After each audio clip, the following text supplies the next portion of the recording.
Cette rencontre, c'est une rencontre, on va dire, traditionnelle au niveau de l'ODCAV de Dakar, parce que la première édition a été organisée en 2012, la première édition, pour justement regrouper l'ensemble des zones pour faire les tirages des compétitions au niveau du mouvement Navétane dans le département de Dakar. L'important, c'est d'abord de donner une impulsion, une nouvelle impulsion au niveau des zones, mais également c'est une occasion pour lancer des messages. Des messages d'abord sur la maîtrise du calendrier, des messages sur la violence et des messages également en termes de programmes d'activité. Tout à l'heure, nous avions pris l'occasion de rappeler les journées de propreté initiées par l'ODCAV. Nous avons programmé également les séances de formation en leadership féminin, mais également en entrepreneuriat, ça fait partie du programme, mais également sur la lutte contre les pratiques occultes et les faits de violence. Comme vous le savez, depuis chaque année déjà, la violence revêt toujours un sentiment de culpabilité au niveau du mouvement Navétane, au point que les autorités, les domestiques, les ménages, les parents, tout le monde en parle. C'est la raison pour laquelle aujourd'hui, l'axe du débat, l'axe fondamental de notre intervention, réside sur deux points. Le premier point, c'est d'abord la maîtrise du calendrier, parce que ça, c'est le point faible majeur qui est adossé sur le dos du mouvement Navétane, parce qu'on nous dit toujours, vous ne maîtrisez pas votre calendrier, vous jouez jusqu'en novembre, décembre, jusqu'au mois de janvier. Alors que les contraintes majeures au niveau du département de Dakar, vous le savez tous, c'est une contrainte véritablement d'infrastructure au niveau du département de Dakar. Au point qu'aujourd'hui, plusieurs zones, vous l'avez constaté aujourd'hui, n'ont même pas participé au tirage. C'est l'exemple des plus grandes zones de Dakar, c'est la zone 1, c'est la zone 2, c'est la zone 3, c'est la zone 4A, non, la 4B. Donc 4 zones n'ont pas participé parce que justement, elles estiment les zones qu'elles ne veulent pas participer parce qu'il n'y a pas encore l'infrastructure sportive disponible pour leur permettre d'accueillir le plus grand nombre au niveau des stades. C'est la raison pour laquelle elles ont joué la carte de la prudence jusqu'à avoir plus d'informations sur l'ouverture de Demba Diop ou de Iba Mar Diop pour mener à bien leurs activités. Voilà en résumé ce qui fait le point essentiel de la journée. C'est une occasion, comme je l'ai dit tout à l'heure, de regrouper les zones pour donner vraiment le coup d'envoi de la saison sportive au niveau du département de Dakar, mais également une occasion pour faire vraiment la synthèse des différentes évaluations qui tournent autour de la maîtrise du calendrier, la lutte contre les violences, les pratiques occultes, mais également les programmes de formation, les programmes d'activité au niveau du département de Dakar. En termes déjà d'initiative de fair play, l'ODCAV de Dakar a initié depuis, on va dire, 6-7 ans, ce qu'on appelle les règles obligatoires de fair play et qui sont aujourd'hui inscrites dans le règlement de l'ONCAV. Et c'est sur l'initiative de l'ODCAV de Dakar. C'est d'abord les photos de famille entre les jours. Pourquoi on avait décidé de faire des photos de famille entre les jours avant le cours d'envoi? C'était justement pour que les jours sentent qu'on est dans la joie, on est dans la fraternité. Parce que il y a souvent les incidents dans les stades, etc. Donc c'est d'abord de couper cette branche qui est liée justement à cette attitude sociologique, culturelle, qui fait que le jour, donc ça également, on l'a déjà réglé au niveau des règlements. C'est les poignées de main obligatoires à la fin du match. C'est qu'au lieu d'aller à la fin du match, entre jours, vous avez une obligation réglementaire de se saluer au milieu du terrain avec les amis. Comme ça se fait partout dans le monde, hein, on n'a rien inventé. Ça, c'est une obligation qui est émise sur le dos de tous les ASC et que justement les CQRP doivent mettre en application. Ça également, c'est une contrainte aussi. Parce que les CQRP, souvent, ne le mettent pas trop en application. Mais si les CQRP respectent le règlement à la lettre de l'esprit même des règles du fair play, beaucoup de choses peuvent changer. Ça, c'est le premier aspect. Le deuxième aspect maintenant, sur la violence, etc. Vous savez, il y a ce que les structures de l'ODCAV peuvent faire, les structures du mouvement d'État, il y a également ce que l'autorité publique doit faire. Parce qu'il n'y a aucune zone, aussi au Sénégal, aucune structure du football qui peut gérer une sécurité. Ce n'est pas possible. La sécurité émane de l'autorité publique. Maintenant, ce qui manque souvent dans les relations entre l'organisme sportif et l'autorité, c'est la communication. Parce que souvent, l'organisme sportif qui organise souvent n'est pas très en contact avec l'autorité publique pour déterminer l'enjeu sécuritaire autour des matchs. C'est ça qui fait que souvent,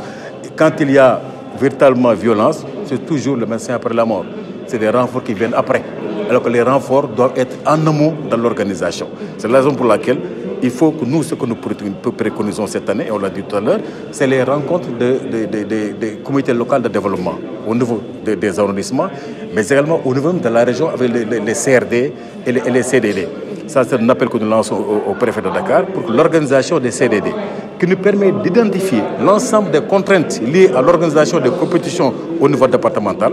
mais également c'est une occasion pour les autorités de l'ODCAV Dakar, les présidents de zone, les membres du bureau, d'exposer auprès de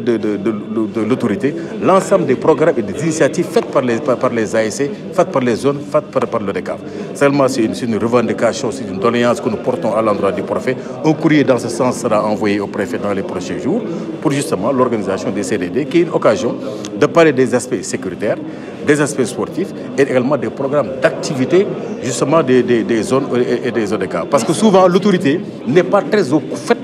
des activités au moment du Naïta. Ils pensent que toujours c'est le football, etc., c'est les violences, alors que non. Alors que dans ce cas pareil, les zones, les responsables de l'État ont des programmes extrêmement développés. Aujourd'hui, ils sont mobilisés pour les journées de propriété au niveau national. Demain, ils vont se mobiliser sur d'autres mobilisations sociales pour porter justement ce qui est l'essence même du mouvement d'État. Nous avons les zones qui sont Sénégal pour ñu def li nga xam ne moom mooy tirage boo xam mooy joxe coup d'envoi match nawetaan au niveau du département de Dakar du guléet nag ñu ngi fàtte du guléet parce que ñu ngi koy def depuis 2012 def nañ ko CICES def nañ ko fi nga xam ne mooy Fun City def nañ ko ODCAV def nañ ko fii tey bi mooy troisième fois sax ñu koy def fii donc bi may fekk fukkat ak ñaar ñoo xam ñu ngi koy organiser loolu lu ñu si jublu dafa tënku si ñaari mbir benn bi joxe coup d'envoi compétition yi mais également mu nekk ndaje boo xam ni zone yi dañu fi nekk président responsable nawetaan Dakar yëpp nekk fi ñu mën a waxtaan ci li xam ne moo ñu féete ginnaaw mooy li amoon l'année dernière dañuy amoon dara ñu ci seetlu mooy d'abord maîtrise calendrier bi ñu xam ni suñu calendrier souvent daf ñuy poser problème en termes de maîtrise parce que dañuy jouer finale yi au mois de janvier au mois de décembre et cetera te loolu dafay yàgg par rapport ak ñun suñu essence activité moo tax tey ñu toog waxtaan ci loolu benn bi deuxièmement également waxtaan ci xam ni tey ji ñëpp loolu la ñuy waxtaan mooy violence bi te maîtrise calendrier bi moo violence bi ñoo ànd parce que souvent bu ñu maîtrise au calendrier bi xamal ni préfet yi def nañ ay arrêté nañ nawetaan telle zone bu ko defee ñu toog ay weer kenn du football bu dee calendrier moom di gën a allongé wu au point que après autorité duñ xam ni en amont aussi ñoom aussi am nañ ci responsabilité parce que bu amee benn tëll fële rek nga ne préfet bi na arrêté yëf yi ñu arrêté ko ñu topp waxtaan sensibiliser un mois après ñu war a reprendre forcément dafay am li nga xam ne moom mooy ay gàllankoor si loolu dañuy ñaan autorités yi aussi ñu jàppale ñu si wàllu violence bi xam nga violence bi tey jii ñun am nañ si wàllu bu ñu def mooy sanction yi lañ mën a def amuñu milice amuñu dara luñ ko mën teg sur lu dul sanctionné génne ñi nga xam ñoom ñooy ASC yi xam ñoom ñooy si football l'année dernière on en a sanctionné au moins 5 ASC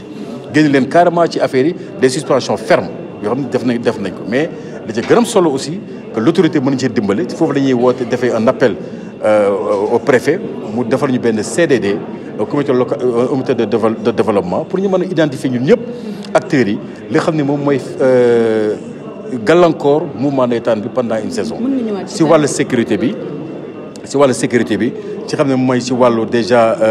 maîtrise du calendrier parce que ñaari yooyu kese mooy gàllankoor majeur yu am au niveau du département de Dakar te wax naa ko sànq may leen nawetaan bu Dakar bu yëngatoo rek dafay mel ni Sénégal yëpp yëngatu parce que c'est simple c'est normal parce que li xam ne mooy activité principale réew mi yëpp sur le plan de l'administration sur le plan politique sur le plan économique presque département de Dakar la nekk donc loo ci laal rek dafay mel ni da ngay yëngal réew mi yëpp moo tax ñun aussi am nañ ci responsabilité mooy gën a encadrer xale yi gën leen a sensibiliser mais autorité bi aussi mën a gën ñu accompagner si li nga xam ne moom mooy sécurité bi gën ñu mën a accompagner également sur si sensibilisation bi ak même sur les sanctions bu ko defee ñu mën a def nawetaan yi di jàmm mais en même temps mu nekk li nga xamante ni moom mooy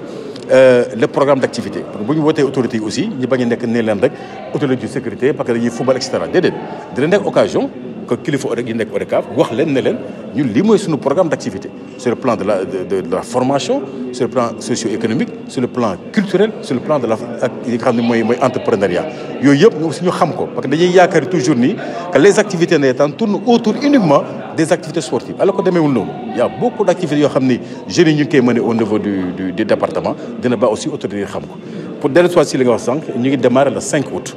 xam nga ay démarrer 5 août sa gëj na am mais si tirage bi fii wax nañ ñëpp ne leen ODCAV moom dina démarrer championnat le 5 le 6 et le 7 et le 8 bu ko defee zone yi aussi tey jii on a parce que un mois avant le démarrage li nga xam ne moom mooy seen gàllankoor sur le plan administratif ñu mën ci teel a jóg mooy maanaam production licenciée ci plateforme ONCAV donc on a suffisamment de temps benn prétexte mënu fi am ne duñ mën a teel a démarrer parce que lii nag mooy enjeu bi aussi teel a def tirage bi ku nekk am nga xam ne il y a 1 mois pour se préparer sur le plan administratif def say démission def la production de tes licences sensibiliser ses supporters autour des valeurs du fair play boo defee nit ñi ma def nawetaan ci jàmm xale yi am ci seen épanouissement ñun ñi di leen encadrer aussi ñu nekk ci jàmm autorités yi nekk ci jàmm population yi aussi nekk ci jàmm c'est loolu mooy enjeu bi loolu mooy mbébét bi